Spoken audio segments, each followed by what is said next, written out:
NFL insider Benjamin Allbright going to join the show. I'm looking at him right now. He's hopping on, breaking news left and right. He's been incredibly active on social media like he always is. He came on this very show last year and told us, no, the Cardinals are not going to take Will Anderson Jr. They're not going to take Jalen Carter. They're actually going to trade down. That was 2 months before the deal got done with the Cardinals, trading down, subsequently drafting Paris Johnson Jr. in the process. So welcome our friend Benjamin Allbright to the program. How are you living, man? It's good to be back, man. Let's get Benjamin up and running here. There we go. Good to be back. There he is. Yeah, doing his great show over in Denver, just a few feet from us, and joining us with the tremendous insight. We're not going to dive too deep into the mock draft, but you are going to drop another one right after the combine, right? Isn't that tradition? I usually do that, the whole if I had to guess today, top 5 thing, just to kind of keep it fun. I don't want to do a full mock draft to give it all away because, as soon as I do those things, then all the other mock drafts change. Not to, I don't want to sound too arrogant, but, they kind of do. Like, you'll notice Jaden Daniels going 2 everywhere now, right? Right. Yeah. 2 days ago, everybody was laughing at me for it. Now he's going 2 everywhere, right? I think, I try to do the top 5. I do one full mock draft every year. The Wednesday before, so I'll turn it in the Tuesday night before the draft starts. That'll be the full one. The way we operate on this show for the top 3 picks is ABH, anybody but Marvin Harrison Jr., ABM, whatever you want to call it. Does it feel like there is significant momentum for, obviously the Bears are going to take Caleb. We know the Commanders are going to go quarterback. The Patriots are the ultimate wild card. But in all actuality, are they really? Like, depending on who's running that organization now, quarterback or trade down feels like the only 2 choices. I think it's trade down. I think they're going with a veteran option. I'm not sure which veteran option that is yet. I know they made some calls, maybe seeing if Russ would play on the vet minimum kind of thing. I don't know if they're going to pursue Kirk Cousins or anything like that. I don't have any intel on that. But the vibe I got from talking to people around that was they were kind of looking at the veteran option there and to stockpile the war chest. It's Elliott Wolf's first year running this. If he's anything like Ron Wolf, you're going to see a situation where he trades back, stockpile a bunch of picks, and start rolling that forward to build the team the way they want to do it. And you can tell there's a different culture there. If you watched him talk at his press, there's a completely different culture there in New England right now. So I would not be surprised to see New England trade out of 3, and I think the Chargers want to trade out of 5 as well. And I think if you're moving into those spots, if you're coming up for a quarterback, right? Yeah. I mean, what else you trading up for? What else you get up those assets for?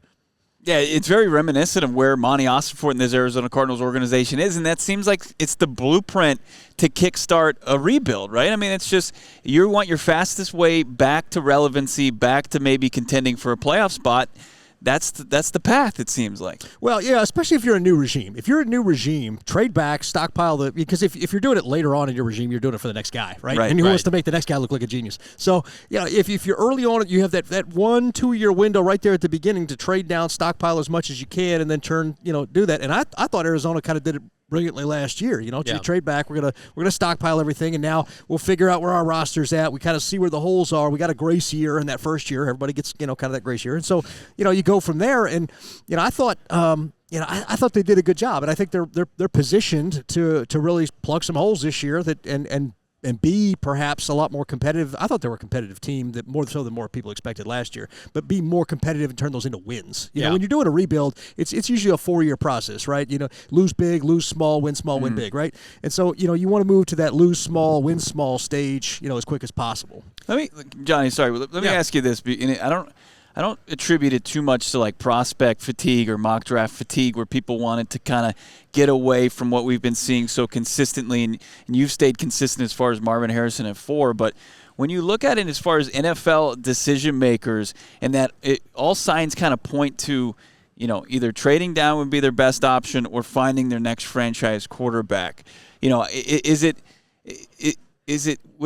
naive to think that the Patriots would be somebody arrogant enough? Like, is the people like Wolf taking over? They wouldn't kind of err on the side of arrogance, unfortunately, and take a guy like Marvin Harrison Jr., right? I mean, anything's possible. I would say that seems improbable based on, the histories and the methodologies of the places that both Mayo and, Wolf came up in. So that it doesn't seem – it seems to me like, based on those kinds of things, that you're probably looking at something where you trade back and they're going to stockpile picks along both lines. You're going to you can build it inside out, and that's what they do. And if you look at the Packers and the way they used to do things, the Packers would always always go out there and get guys that had played offensive tackle, and then they'd move them all over the line. They had tackles playing guard, playing center. That's their methodology. So I think if you're looking at what New England's likely to do based on the schools that those guys came up with, you're looking at those guys to trade back, draft a bunch of tackles, try to put the 5 best guys in an offensive line together, and then build around that. Do you feel like the Cardinals, I mean, we have it pretty well sourced. They love Marvin Harrison Jr., but they would prefer to go tackle if he wasn't available. Like, he does feel like the exception for them. Like, Malik Neighbors, it doesn't feel like is an option for them. As of today, do you believe Marvin Harrison Jr. is the number 1 player on their board? I do. I believe that. Yeah. I do believe that tackle's the backup plan if the Patriots were to do that, or somebody were to trade up in front of them for Marvin Harrison Jr., which, again, I don't feel is likely, but, again, anything is possible. I think that, I do believe that the tackle situation is they're kind of number 2. But I'll say this is also a deep class for tackles. And so, you could pick one later on in the first or early in the second and get somebody who's starting caliber player there to go with a stud on the outside like a Marvin Harrison Jr., and then you really kind of, you double dipped and you got the offense where you need it, and then John Gannon can really start to turn his eyes to the defense and getting that where he wants to go. Let me pick your brain with this. Hypothetically, if the Patriots were to go with a Marvin Harrison Jr., you would feel like they would automatically think that veteran quarterback has got to be the move if you're going to make that pick at number 3.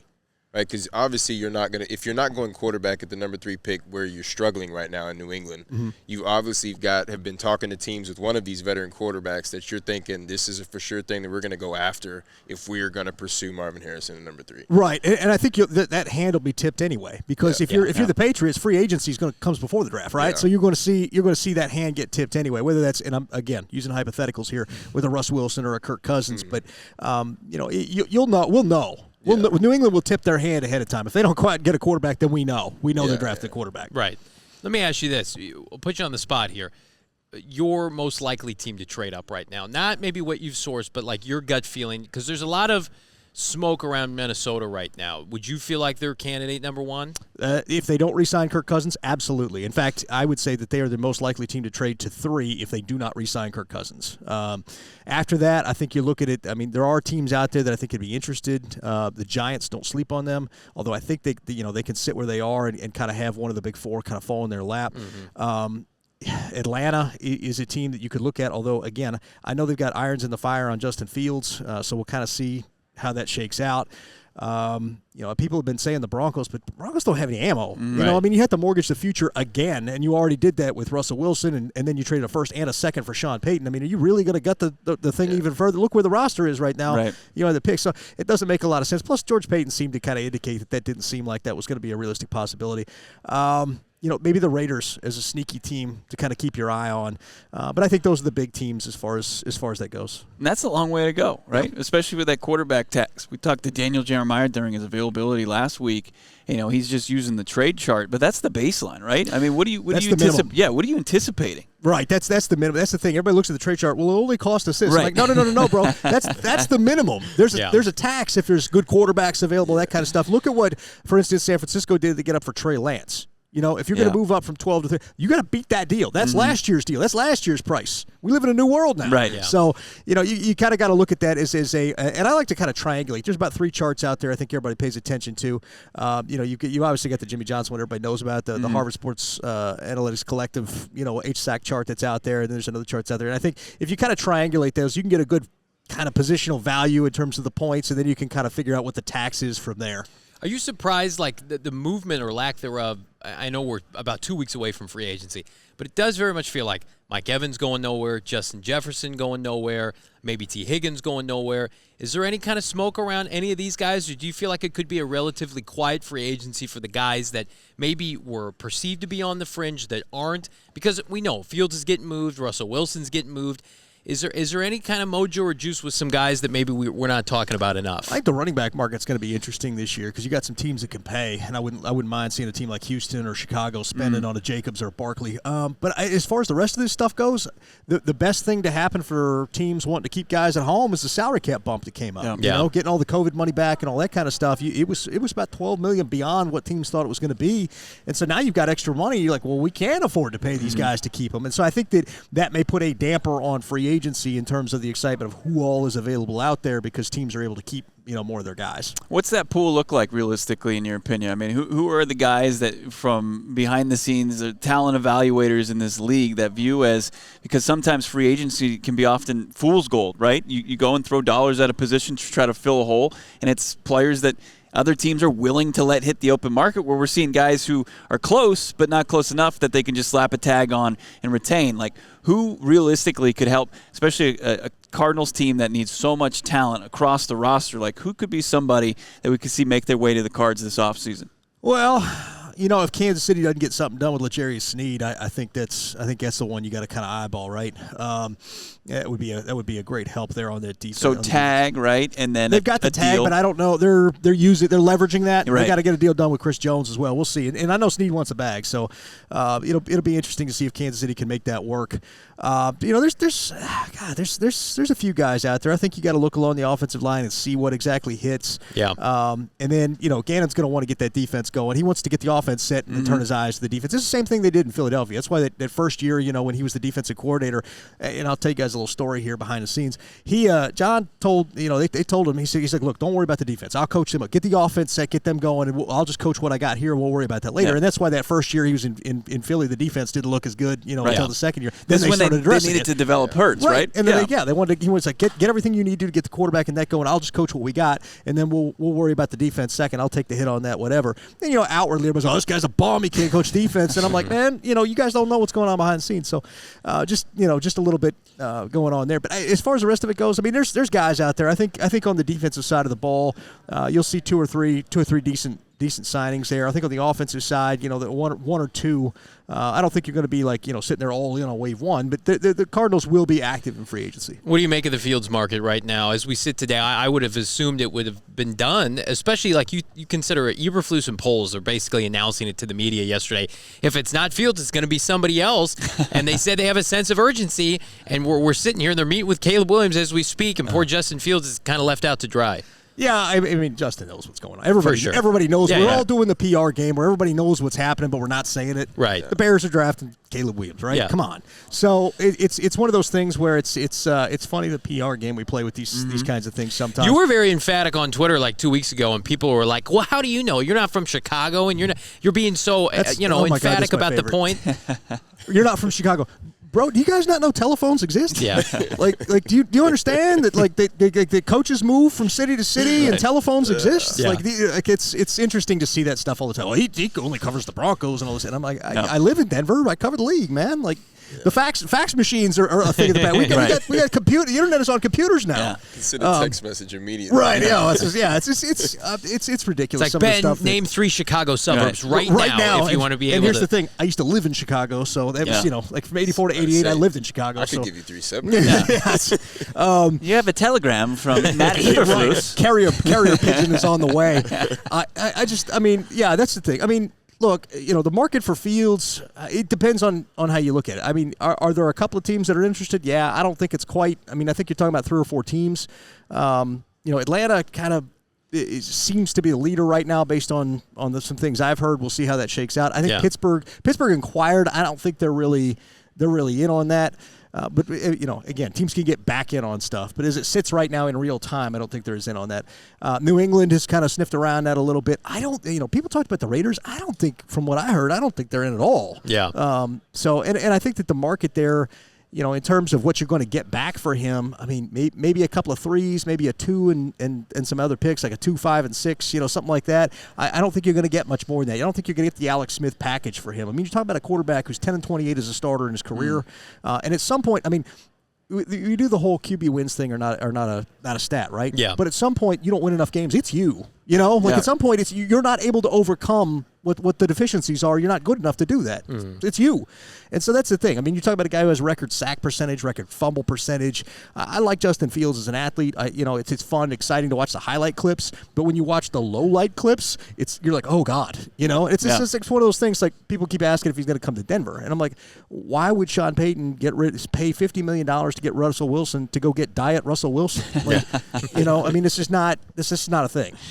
Yeah, no, and I see that too. The athleticism with Justin Fields is through the roof, but when it comes to sitting in the pocket, reading the defense, when you're under pressure, the 2-minute drills, the stuff like that, that's where you see the deficiencies in certain situations. I hate to like dog on a guy like this, but I mean he's like his processor. It's the right show for you. Well, his you talk about an internal clock, and the dude's got a sundial back there. I mean, like it takes forever for him to like survey the field, and I'm just like, it's maddening that he can't like get the processor going. That's what this show has been about. Just because Chicago is a big hurdle that stood in front of the Arizona Cardinals and what they truly want, and that's Marvin Harrison Jr. At least what this program wants. But you've got the cult of Justin Fields out there saying they're going to stick with Fields, they're going to get a haul, and then they're going to take Marvin Harrison. You're like, that's the most far-fetched thing possible. It really is strange. So we'll come on this show, and it seems like we're crushing the guy. He's electric, right? He's got he's fun to watch, and he's a starting a quarterback for somebody. Exactly, but. You take all the variables that play into the hands of the Chicago Bears, they're going with Caleb Williams. I mean, it's that simple. So with all that being said, I know we got a little bit off the draft talk, but what is the ultimate path to Marvin Harrison Jr. landing at 4? It's 1 and 2 quarterbacks, where it's Caleb Williams, Jaden Daniels, and then the third pick, either somebody coming up. If somebody trades up, boom, he's in your lap. It's over. Right.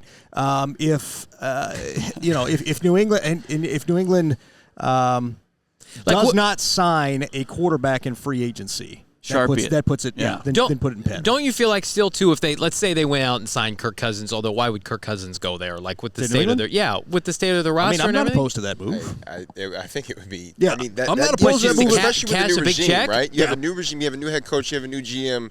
You bring in a veteran quarterback who's had success in the league, had a lot of success really, and you bring him in. Now you have a staple. Yeah. Now you can find a way to build. With what, though? There's nothing else there. The long term is where you miss it. Well, that's the thing. You can trade back at that point, and then you can get your quarterback in subsequent years while you've got Kirk Cousins to get you through the next 3 years and go from there. You get 2-3 years out of Kirk Cousins, and you can find somebody later. But we wouldn't know if they're trading back until probably closer to the draft. Like I want to be able to sit here in March and say we're good to go, but the only opportunity for that would appear to be if a Minnesota or an Atlanta or an Las Vegas came up to 3 unequivocally, because then we definitely would know. Yeah, I mean, if a quarterback needy team comes up to 3, then you know right away. The question is when a trade like that gets executed. Yeah. And I'm not saying that would wait till draft day, but it's certainly not going to happen today. Right.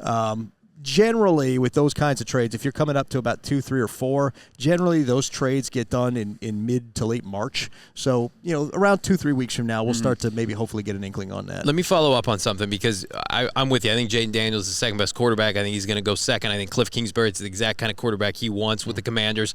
Is there momentum for J.J. McCarthy to overtake Drake May as QB3 in this draft? I think they're all in the same tier. I think Caleb Williams is on a tier above them, and then I think you've got Jaden Daniels. I think fans and media don't really have McCarthy there, but I do believe the league, or a lot of league guys do. Not necessarily all of them. Everybody has a differing opinion, right? The eye of the beholder. But I do believe that there are teams out there that have J.J. McCarthy as the second best quarterback in this draft. I've talked to people who think that he's going to be drafted in the top 5, top 10, no problem. So, and I know a lot of people are projecting him right now to the Broncos at 12, when 3 weeks ago we couldn't even buy J.J. McCarthy into the first round. So it's funny. Like, draft stock is not a real thing. What it is media catching up to the league. Yeah. Right.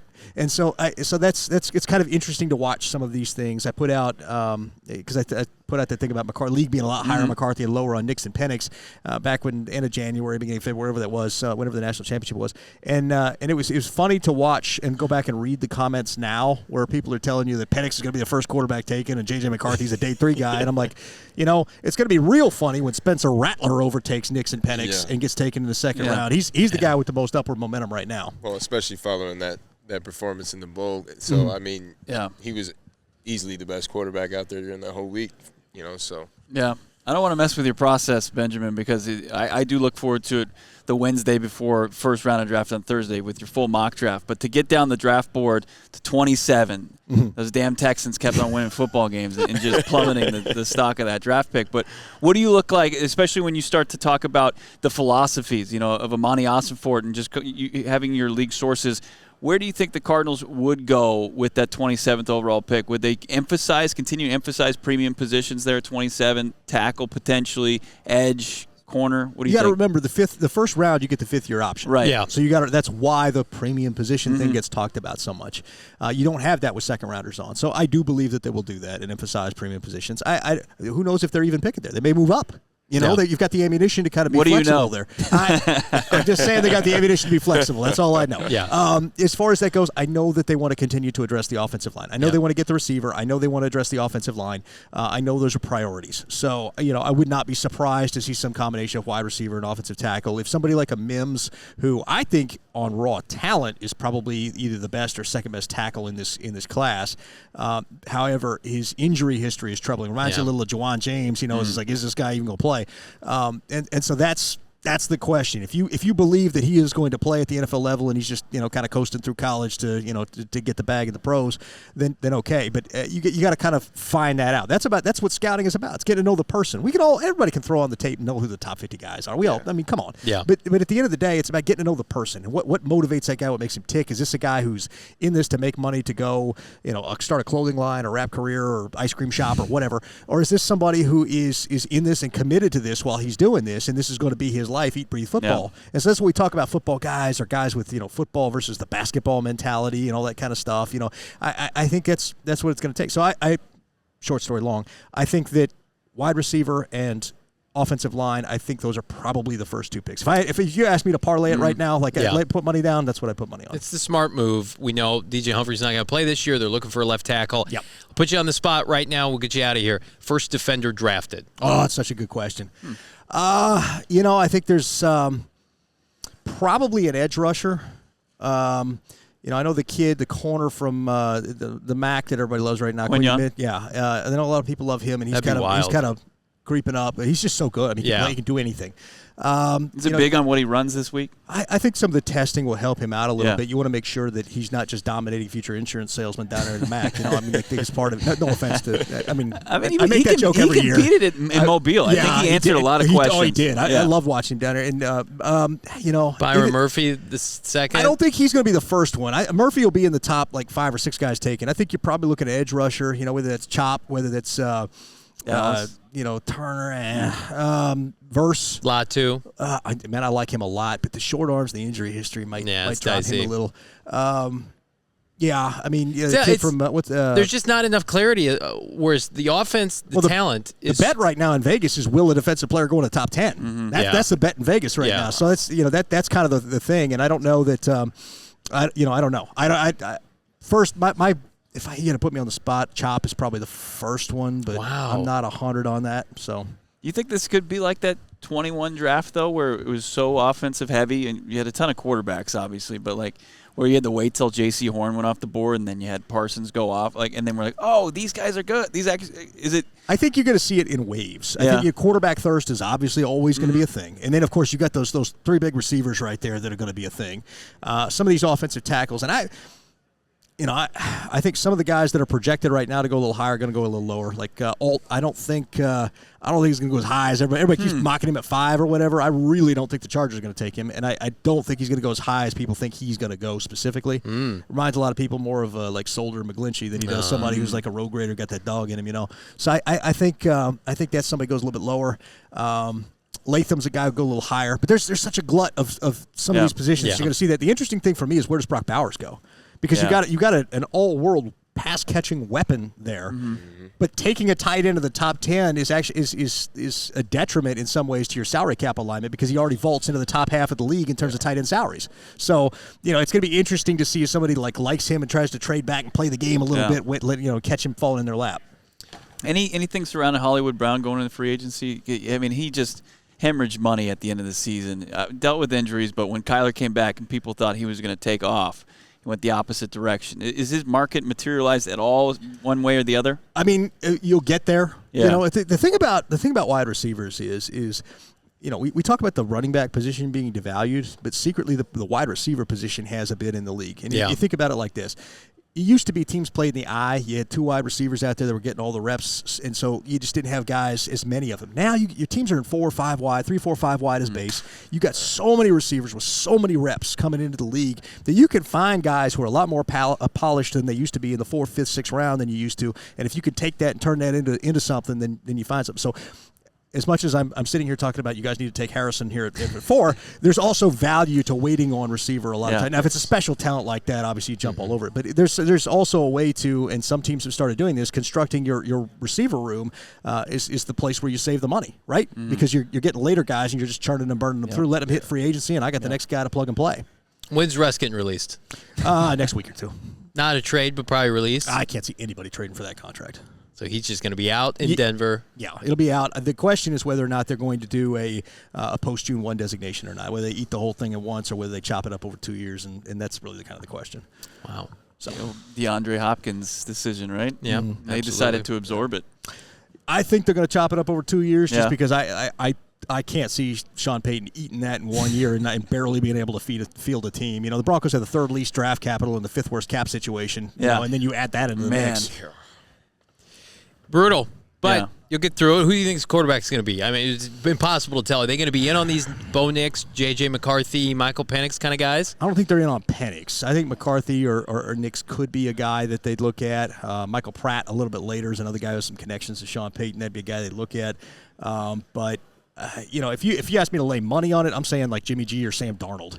Sure. Cheap stopgap option until they can just get through this year and get everything into place they want to get. But we'll see. Sean Payton doesn't seem like the kind of guy to just mortgage a year either. He's not our stopgap. Benjamin Allbright, NFL insider, so generous with his time. We hope to see you soon, my guy. Yeah, absolutely. Anytime, guys.